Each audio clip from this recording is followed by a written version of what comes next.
À chacun et à tous, bonsoir et bienvenue au journal de Soukha Télévision. Et tout de suite, voici les grandes articulations.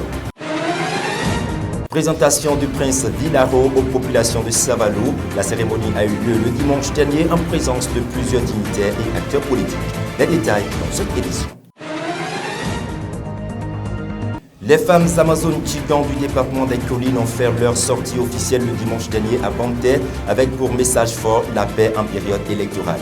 Ce message est soutenu par Serge Odoboro, parrain de l'événement. Dans l'arrondissement de Mokpa, l'UP reprend ses marques.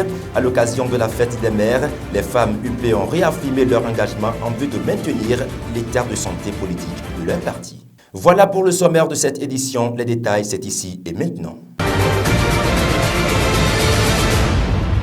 Le processus de désignation du 15e roi de Savalou est enclenché. Le prince Vilaro, futur roi désigné pour succéder au défunt roi Gantiani, a été présenté aux populations le dimanche 29 mai dernier. Marcel Fondi, Majid Liadi et Antoine Adobobo pour le point.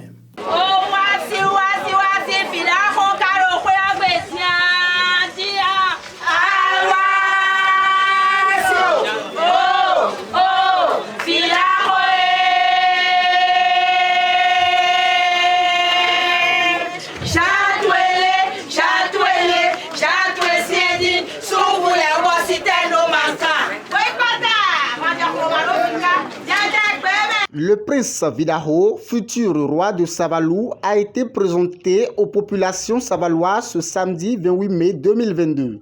C'est à l'occasion d'une cérémonie sobre mais solennelle à laquelle on prépare des sages et notables, mais aussi des acteurs publics dont le ministre honoraire Désiré Adadja et le député Valère Tchobo.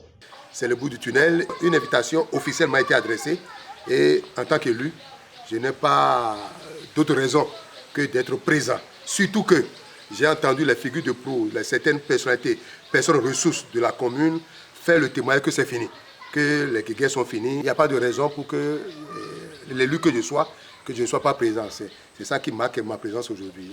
La présentation du prince Vilaro donne le feu vert pour la poursuite des autres processus qui précèdent l'intronisation du roi. Les avis recueillis saluent le dénouement de la crise qui a trop souillé l'image de Savalou. En réalité, c'est Aignon d'Adavoudou, la collectivité princière, qui doit nous présenter le roi. Mais il s'est fait que des tumultes ont fait qu'on s'est retrouvé 2 ans, durant 3 ans, sinon que aujourd'hui, le compromis est trouvé. On nous a présenté le roi, un digne fils d'Aignon d'Adavoudou, un digne Baguidi, que nous avons vu aujourd'hui. C'était une 3e étape parce que le vendredi, on s'est retrouvé pour les consultations, pour écouter ce que l'oracle aurait prédit. Et on a eu à purifier le palais parce que les insultes, les diffamations sont allés jusqu'à ce qu'à un certain moment, on ne croyait plus que nos ancêtres étaient encore là. Entre les princes, il y a eu quelques incompréhensions pendant un moment. Et c'est pour moi une joie de constater que les princes se sont entendus pour dégager celui qui va occuper le trône du royaume du Savalou. Et comme je l'ai dit tout à l'heure, je ne peux que demander au Seigneur de bénir le trône et demander au Seigneur de lui donner une longue vie pour que nous ne connaissions plus les morts prématurées du roi au niveau du royaume du Savalou. Et que le Seigneur l'inspire pour que, comme les rois qui se sont succédés, qu'ils puissent réfléchir avec sa cour royale pour que nous puissions avoir de gros projets venant de la cour royale comme d'habitude, en dehors de ce que le gouvernement peut faire pour la localité. Plus de 2 ans déjà que Savalou est en train de se mettre à terre pratiquement à côté des autres royaumes. Mais aujourd'hui, je crois que le royaume s'est relevé. Et ça doit être une fierté pour les fils et filles de Savalou.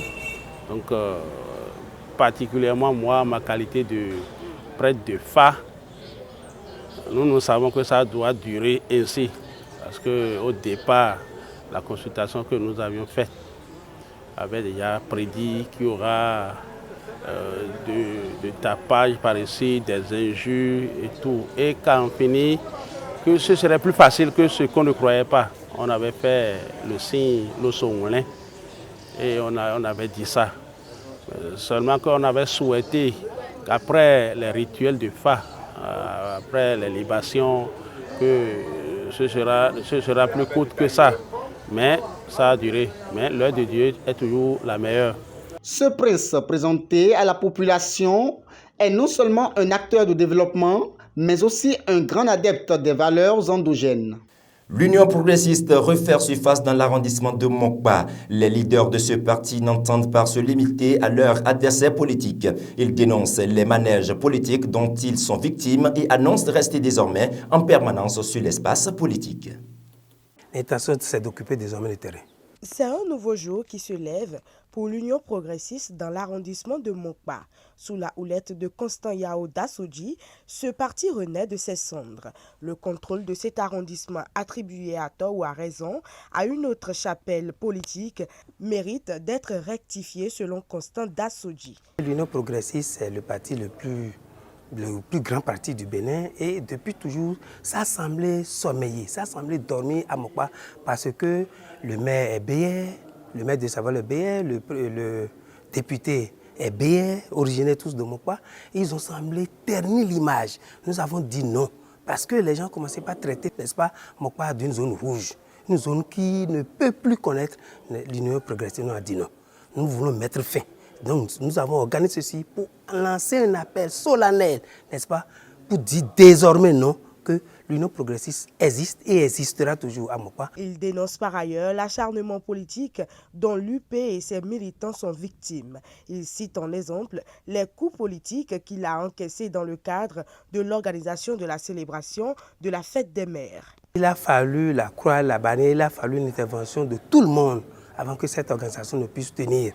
Vous savez, on a dit, vous n'avez pas fait demande d'autorisation, vous n'avez pas fait ci, ça c'est l'autorité communale qui l'a dit, vous n'avez pas fait ci. J'ai dit non, ce n'est pas possible. C'est une fête catholique, et c'est la fête des mères.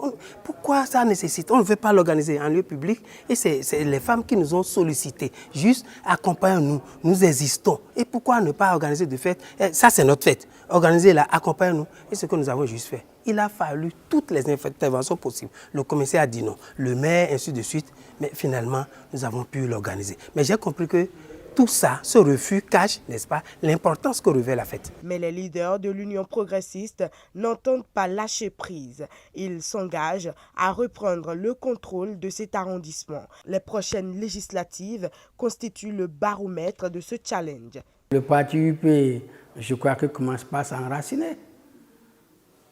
Ce parti commence pas à s'enraciner. Je vous promets, vous allez voir ce qui va se passer dès les élections de 2023. Ce qui va se passer, vous allez voir.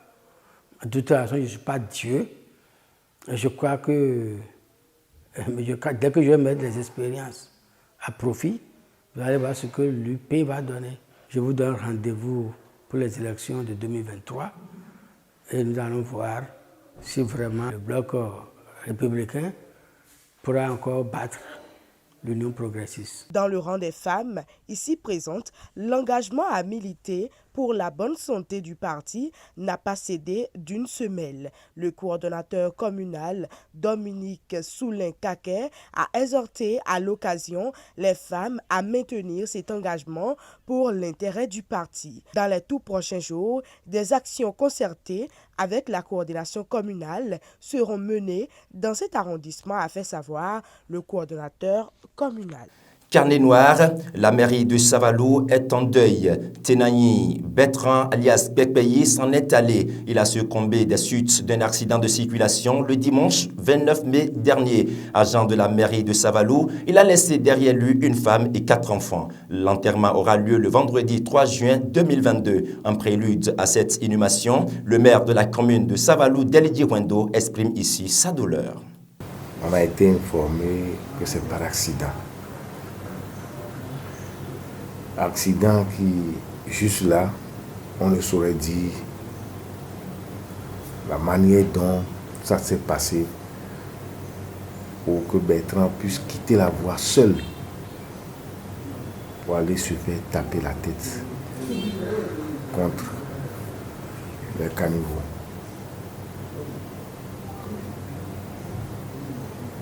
Ça a été une nouvelle très douloureuse. Pas pour moi seul, mais tout le personnel de l'administration communale, tous les élus, même la population. Quand vous rentrez dans la population et vous parlez de PPI,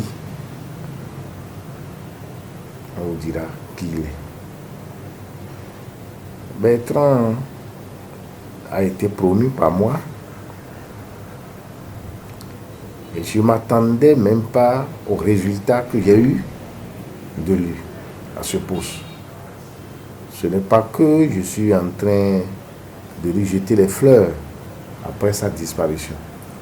Vous pouvez vous renseigner, Bertrand a été l'un des collaborateurs, l'un de ces collaborateurs qui était très proche de moi. Les jours ouvrants comme les jours non ouvrés. Et il a toujours montré sa disponibilité. Mais non seulement la disponibilité, mais le résultat pour les missions à lui confier. Au Cameroun, un bâtiment s'est effondré sur les élèves au lycée de Mécan en plein examen du baccalauréat. La scène s'est déroulée à Yaoundé pendant que les élèves composèrent la dernière épreuve du jour ECM. Selon GTV Info, les candidats mouillés et en pleurs ont reçu des vêtements de rechange et de quoi se réchauffer. Il faut noter qu'aucune perte en vies humaines n'est enregistrée. Le sport à présent.